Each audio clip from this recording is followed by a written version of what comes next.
বাংলাদেশের মুন্সিগঞ্জ বা এর আশেপাশের কিছু অঞ্চলে কাঠের ঘর বিক্রি করা হয়, মানে পুরো রেডিমেড একটা ঘর আপনি কিনবেন, ওইটা ডুপ্লেক্স ট্রিপ্লেক্স অনেক সুন্দর সুন্দর ঘরগুলো বিক্রি করা হয়, কাঠের তৈরি ঘর।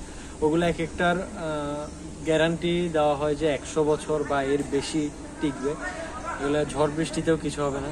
সো ওই ঘরগুলো যে কাঠ দিয়ে তৈরি করা হয়, ওই কাঠটা হলো লোহা গাছের কাঠ।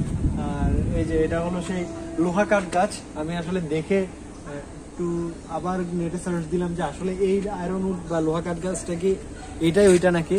পরে দেখলাম হ্যাঁ এই গাছটা দিয়ে আসলে তারা ওই কাঠের ঘর তৈরি করে। সো যেটা মুন্সিগঞ্জ বা তার আশেপাশের অঞ্চলে খুব বিখ্যাত। আর এক একটা ঘর ওখানের প্রায় 30 থেকে 40 লাখ টাকার মতো হয়ে থাকে, এর নিচেও 16-17 লাখ টাকারও ঘর আছে। বাট একটা কোয়ালিটিফুল ঘর বা যদি বাড়ি নিতে চায় তাহলে ওইটা মিনিমাম 20 লাখের মতো যায়। 100 বছরের ওয়ারেন্টি থাকে ঘরগুলোতে এবং কাঠগুলোতে।